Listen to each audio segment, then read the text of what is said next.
YouTuber and game developer Miziziziz recently decided to host a game jam based on his video series 4 game developers jam off the same arcade. So I decided to just participate and figure out what I can create in 48 hours. Hi, I'm SirZeros and I'm a Swiss gamer and game developer. Well, at least that's what I do in my spare time. I normally speak German in my videos, but I figured out that Miziziziz and the whole game dev crew company, whatever, probably can't speak German.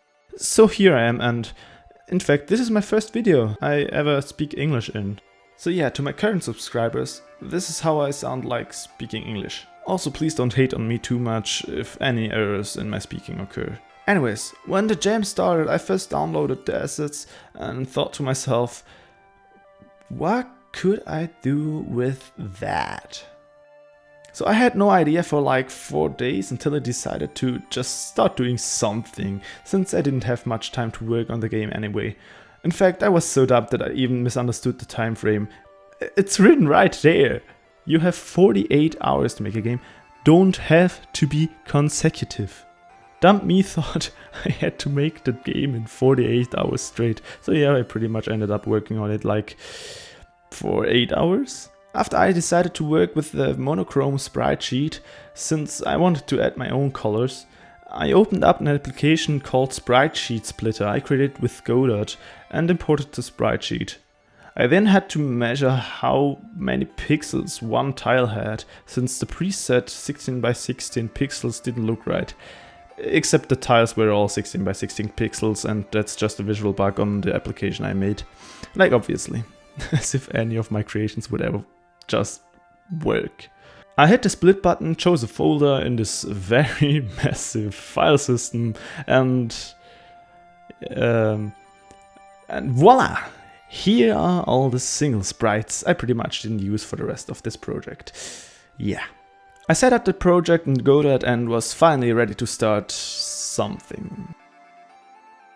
First I created the player and added all the sprites and animations, and even edited one sprite to make a simple idle animation.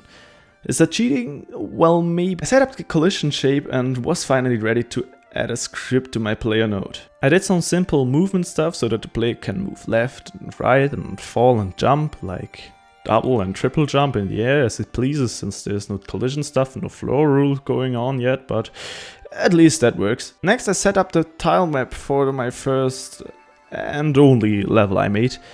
I created a little platform and wrote the necessary code so that my character could stand and jump on it. One problem I had was that the tiles were very limited, so that I couldn't place a single tile or a one tile wide line of tiles, since the few textures wouldn't connect correctly. I also played around a bit with slopes and other tiles, but decided to scrap it all and just work with only squares. Next I created some new mechanics. First I wanted to add a short time frame after the player runs off the floor in which he can still jump. I later ended up completely removing that time frame and just giving the player the option to jump once after he runs off the floor. Second, I added a slide mechanic that makes player faster for a short period of time. And last, I added a possibility to accelerate downwards when pressing the down key mid-air. This turned out to pretty much become the main mechanic of this game. I added a spring, or like a bouncy pad, with which the down velocity turns into the same up velocity. So basically he bounces off the spring. One big problem I ran into was that the spring sometimes didn't detect the player early enough when he was falling down with a greater speed, and he would just get stuck on top of the spring instead of bouncing up. I solved this problem by instead making the player detect the spring and making the collision box bigger the faster the player was falling. I then started to create more and more stuff like spiders that would climb up and down a string and bats that would fly around. I added gems and a score system and created more things like breakable blocks, a checkpoint and a finishing flag. I also worked a lot on the visuals, as you can see. I added some green color to the world and made a simple lighting system. I also added a lot of environmental tiles by creating a separate tile map with no collision boxes. To make clear that they were only visual, I added a darker tint to that tile map. I also created a GUI for the health and score system, which, as you can notice, isn't always visible. One of my personal design philosophies is that since the GUI can make the game look ugly, it's often a good idea to just hide it when it's not needed. In this example, I only make the health bar appear when you get hit, and after a second it just fades out again. The score label works the exact same way. You only see it for a second when you collect a gem. This way you rarely see ugly and distracting bars and numbers, and the player can better immerse into the game. At least that's what I feel like. At that point, the game was playable, but it kinda lacked content since it was very short. And since I didn't have much time left, I decided on adjusting some things and creating a speedrun system. At the end of the level, you could see your score and the time it took to complete the level. If you ever wanna try beating my high score, it's at 30.87 seconds. And I don't think anyone can or even considers beating it. But then again, you never know what type of people are around you, so yeah.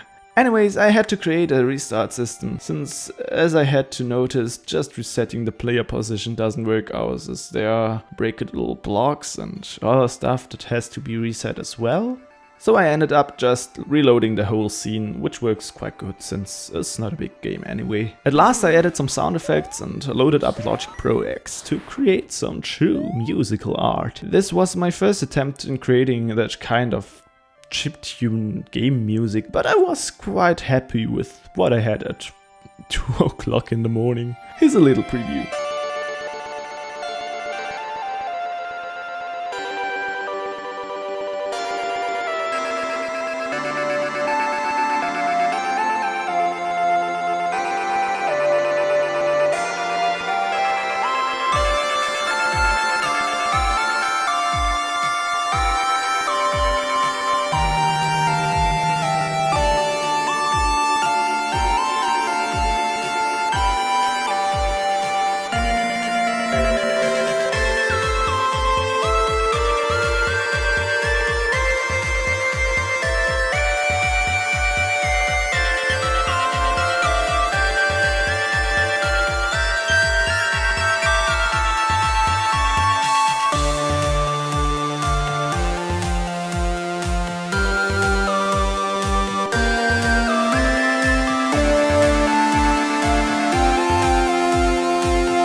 And that pretty much wraps it up. If you haven't played the game yet, I would be very happy if you try it out and even give me some insight on your thoughts. You can find it on itch.io. A link to the game will obviously be included in the video description. Now I wanna thank you all for sticking around. I would be very happy if you could give this video a like or even share it with your friends and family. Let me know if you want more of this content, and don't forget to subscribe to my channel so you don't miss anything new. I wish you all an amazing week. Take care of yourself, and we'll see each other next time. Bye bye.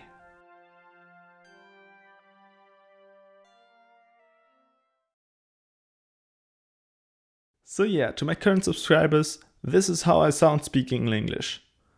Langlish. Blah, blah, blah.